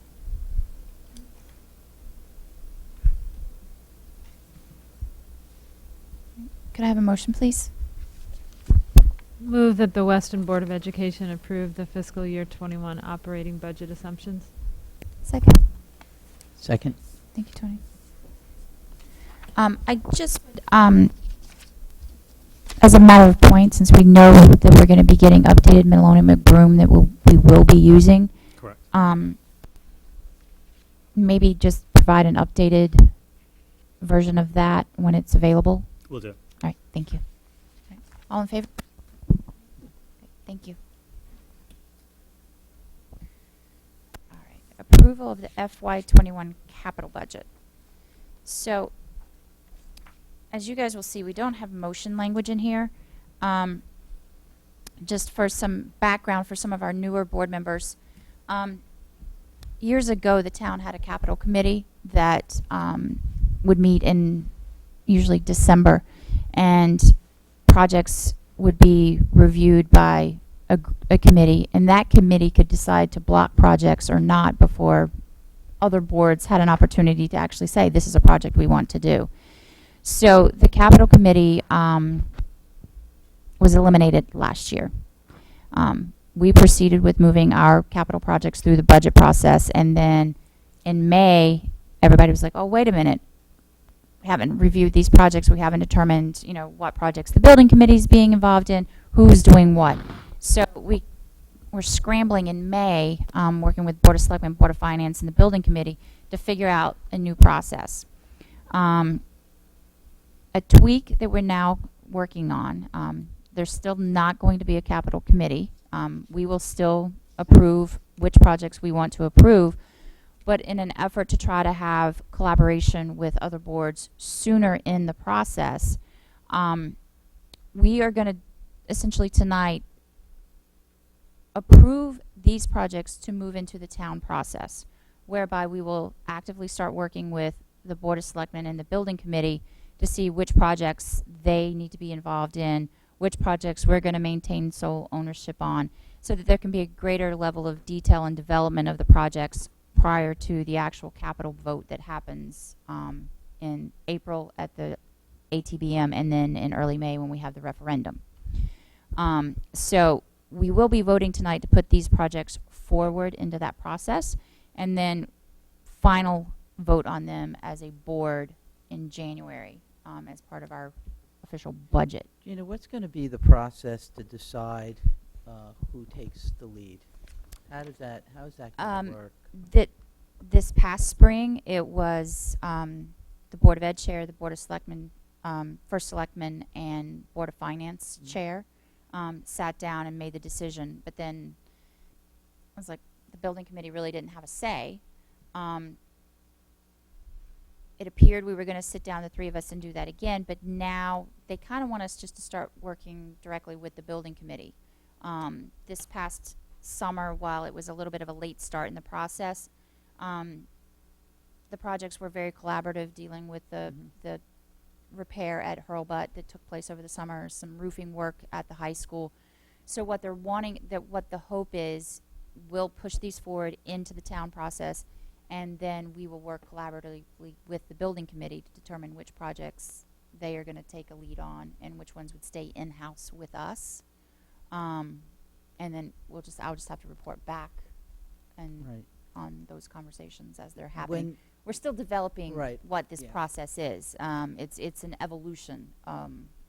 My concern is all, and we went through this before, all about accountability. Meaning, if we're running a project, you know, every facilities meeting we get updated. There's a timeline. There's a cost. There's, you know, we're kind of we're informed frequently about how that's going, and we're in control. If the building committee takes a project and lead on it, where's that accountability? Do do they run the project? Do they, come every facilities committee meeting and report on how it's going, timeline, chronology, all of that stuff? Or, it's evolving, but I'm just wondering what you think. It's an evolving process. I will say this: one of the certain types of capital projects, if they are, well, first of all capital projects are technically town projects. Like, they're not out of our budget; they're out of the town's capital budget. Right.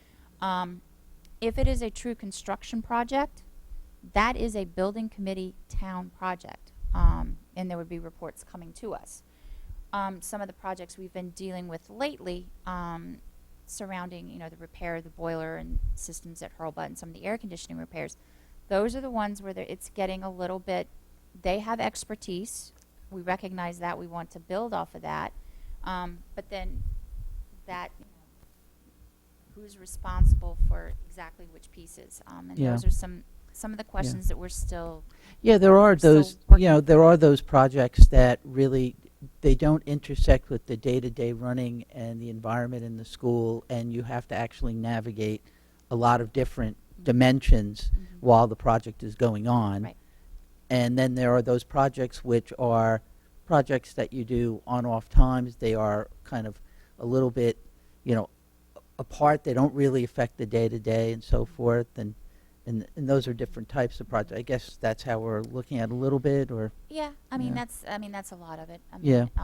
So this is, like I say, it is an evolving process. That's we're learning and making changes based on what worked this past spring and summer. Trying to get an earlier start on the process, because if you're trying to replace an air conditioning unit that takes 16 weeks to build, and you need to add on time ahead of that to do, the engineering studies and RFPs, if you want to be ready to start doing construction as soon as school's out, so you're ready to come back in, and we need time. Right. Which is why. To be fair, it's also why several projects were not done this year, because there wasn't any time for anybody to do what they wanted to do in terms of the development of those projects. And so we just didn't get it done. Right. And they didn't want us to do it. Mhm. So I think as this goes on another year, and there's a lot more level-headed input into how we want to develop this, it'll get a little better. I really do. I think some of it's growing pains. Right. Right. And basically, essentially, they've always been involved with the big projects Right. anyway. That's right. And I think they really have a true interest in how the projects are done, and their expertise sometimes does not, No, it's not about it's not about expertise or will. It's about coordination and accountability mostly. I Yeah. do think that having Mike Del Mastro and Phil on the jobs, Yeah. organizing them will be very beneficial Yeah. for having this run Yep. more smoothly.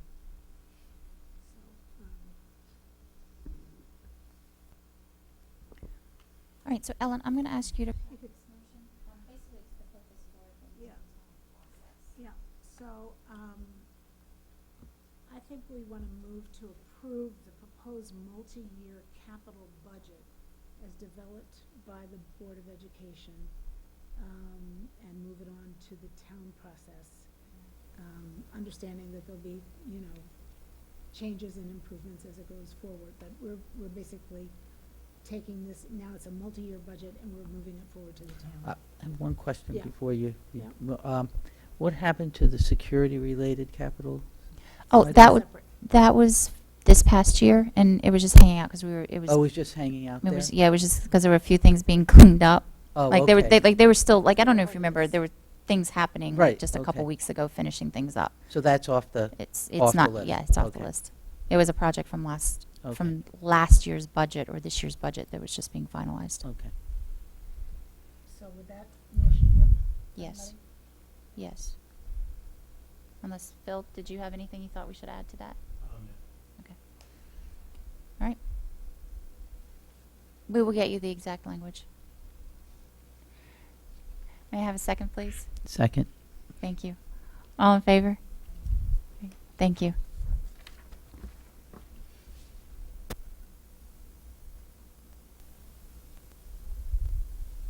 Update on the summer 2019 facilities projects. Phil, are you Okay. taking the lead? So we're happy to report my last discussion with Mike Del Mastro. He gave me the report actually a few days ago. So all projects, with the exception of Repson Field, has been completed. As of today, we are anticipating that all work on Repson Field for the Warman Field will be completed within the next 2 weeks. And at that time, we'll be able to close out all of our summer projects. So this is a quick update as to what was completed. The Xenon plant control system upgrade, that's been completed. The Hobart boiler replacement, complete. Tennis court repairs, complete. Boiler cleaning, complete. Roof repairs, that was complete. And the middle school Wi-Fi, also complete. And as I mentioned before, the repairs on Repson will be completed, estimated as of today, within the next 2 weeks. There wasn't much, I was just the warning track, right? Was it? Yes, that's the only open item, correct. Okay.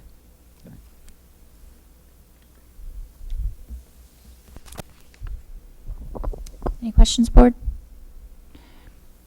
Phil, please let. I had a question. Am I looking at an old document then? So it says completed except firewall in Hurlbut attic. That's number 17. And number 16, warranty repairs completed. And then number 12, deferred by building committee. Number 11. Am I looking at everything updated when you said everything is completed except for Revson Field? Correct. So all projects that we have, correct, have been complete. I mean, item 12, that was deferred by the building committee, so we didn't do any work on that. They were On number never 11, I'm started. sorry. So that was never started. So this says October 17th, but it's the same. That is Nothing's correct, been yes. done and okay. Yes.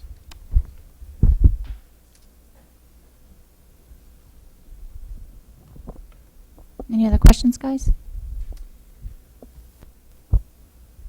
Not on this. I want to go back to something else, though. Okay. All right. Any other questions on this? No. Okay. What's your question? I want to go back to, I just want to be very clear on the expectations. So going back to the budget assumptions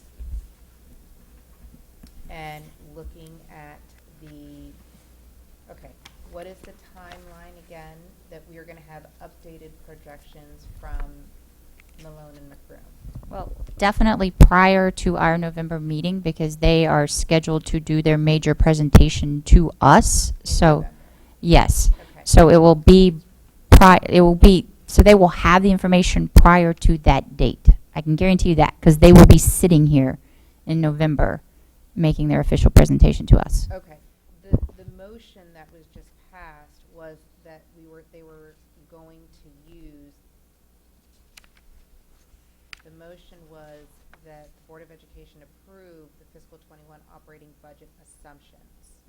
I just want to be very clear that those assumptions by grade level will change in November, and with an expectation that the budget that's going to be delivered in January will reflect those new assumptions. That is correct. Yeah, that's what I said to Phil, is that the Malone and McBroom numbers would be updated as soon as the new information comes in. Because the grade, I got stuck on a couple of grades, and it just looked very wonky, and I just want to make sure that that's not what we're approving. Okay. And as Ellen said, like we just voted on the WTA contract, so this will get updated for that information as well. So.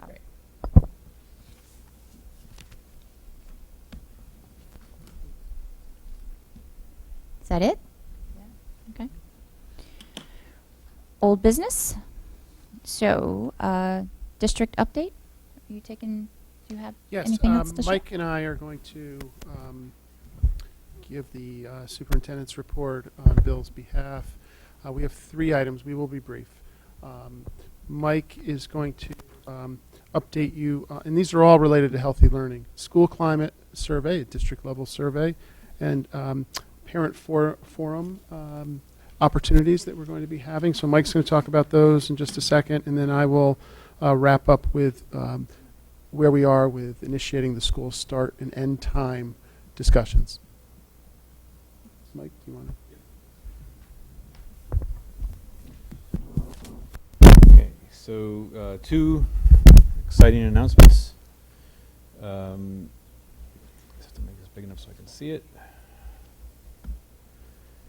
So, the Coalition for a Healthy and Safe Community, along with Weston Public Schools, has put together a series in November. The Weston Coalition for a Safe and Healthy Community. We meet monthly. It has various participants, town officials, police department, school officials, ADAP, pastors, local clergy. It's a really nice group where we kind of look at the health and wellness of the Weston community. Together, we are putting on 3 events in November, and we made it into a series. This is an example of everybody working together so that we're not double booking dates and everyone can get to the different things that they need to. So the first event that really is being sponsored by the coalition is, and ADAP, I believe, correct, is the vaping presentation. It'll be done by Tricia Dahl. She's a senior researcher at Yale School of Medicine in the Department of Psychiatry. So she's going to be talking to parents, and actually she encourages students to attend that presentation as well, talking about vaping and the recent epidemic. The second set of sessions will be the following week on Wednesday, November 13th. There'll be a day and an evening session related to school safety and security. So we've talked about that at the board level. We'll be doing an afternoon and an evening session. That'll be Dr. Kersey, Captain McKersey, Captain Burdacki, myself, and a few staff members sharing information about the school safety and security. And then on Thursday, November 21st, so the next week, we'll be doing a skills training for emotional problem solving for parents. So this will be a follow-up to the DBT work that we started with Dr. Miller last year. This will be a parent workshop. We'll be focusing on the concepts of mindfulness, validation, and the wise mind, which Chelsea put in a really nice plug for mindfulness. That's what they're doing in the high school in all their advisory periods. So that's good. So those are the 3 sessions that we'll be doing in November. We'll be sending out a notice to all parents. And again, it's just a really good collaboration between the coalition and the school system, making sure that we're working together. The second item, just quickly, is we did send an email out to all families and all staff last week about the school climate survey. I believe that was last week. It might have even been the week before. We will be doing the comprehensive school climate inventory. That it's going to take place beginning at the end of October, open for 2 to 3 weeks into November. Parents, staff members, and students will take the survey. Students grades 3 through 12, and then all parents and all staff will have an opportunity to take it. They'll receive a link. You log on. It takes about 15 to 20 minutes. Provides a really comprehensive look at school climate, focusing on the areas of safety, teaching and learning, relationships, the institutional environment, and social media. So it gives us insight into how our culture, what is our culture around those areas. From there, we'll get some really detailed reports, which we'll, of course, review with the board and make action plans within our buildings and across the district to address whatever that survey raises. Are the students given time during the, like, is set aside during the school day Correct. to do it, or are they going to have to do it on their own? No, they're going to do it during the school day. Great question. We met with our leadership team 2 weeks ago, and each building is starting to think about how they're going to roll that out. It'll look different, obviously, on different buildings, but they're trying to figure out how to make sure every student has access to a computer for a set amount of time to get that survey done. We will also, we began thinking about how to provide staff that same time, whether or not we use perhaps 20 minutes of a professional development day, maybe during a faculty meeting, finding that, giving them some time where they can sit and do it themselves as well. When will you present that to us, the results? It takes, I would imagine it would be January, maybe February. It takes there's a couple-week turnaround. We'll need some time to digest it, and then we'll be able to present it. I just had one more question. So that Coalition for a Safe and Healthy Community, is that something that someone on the Board of Ed could be on, or you're on it? Oh, could you let me know when the meetings are, or is that? Sure. Okay. They get posted. They typically try to be on the Mondays of our board meetings, but Yeah. now we seem to be off that schedule because we met last week. Yeah, I'm not sure. I'm frankly Yeah. not quite sure how they get scheduled exactly. It just Yeah, it's kind of a joint scheduling between Dr. McCarthy's office and Laura Cleary's office. But yeah, the agendas are always emailed out. I think they're emailed out to the whole board, aren't they? Are they? No, because it's not a board committee. Sure, I can have Meredith forward that to the whole board. Okay. Okay, and then the final update is on the school start and end time work that has begun. A week ago, we met for the first time, went over the charge of the committee, and the committee, as outlined by Dr. McCursey at our last meeting, is a representative committee, and extending off of that, there are some work groups that will work in between meetings. So after introductions, the charge of the committee, we're now in the process of outlining, the pros and challenges of various options, such as 8 o'clock start time. If you move the high school to an 8 o'clock start or an 8:30 start, or if you flip the high school and the elementary school, or if, maybe there's no change at all. Just basically putting that on the table and starting to document the information that we're gleaning from the conversation and from the work that's being done between meetings. And so our next meeting is scheduled for Tuesday, October 29th at 8 a.m. That is a work session, but it is also a public meeting. But it is one that we're going to be constantly discussing in large group, working in small group, and reporting back to the board, and keeping you fully apprised of where we are. We've, there's been a lot of just looking at the news, and it seems, I don't know, there's more and more articles I'm reading about districts around the country just moving. It just seems that there seems to be more moves, for later start times. It seems like there's a lot of districts that have done the thinking, but now they're really starting to move. Are you seeing that same thing, or is it just? We are. I mean, obviously, California has made a move in terms of when the earliest high schools can start. I believe that was 8:30. Mm-hmm. And just nearby, Norwalk has made a commitment to move the start time for the high schools to later in the morning as well. Now, those commitments have been made and the plans, obviously have to be worked out and, challenges addressed. So there is a lot of conversation in the area. There's more momentum around that, and but I think we're going to be hearing how districts are grappling with the challenges, and whether the state of Connecticut decides legislation to make a move, that remains to be seen.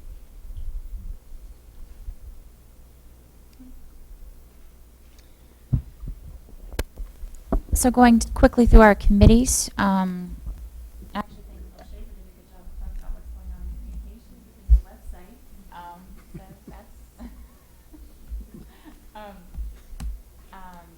Anything out of the other committees that we haven't touched on in business today? Ruby, does WEF have an idea what the net from the basketball fundraiser was? Even a ballpark? Because it was such a fun night, but I'm very curious. It was a fun night, and thank you to every person who came out to support, and every teacher and administrator who's volunteered their time to perform in the game. It was a really fun night.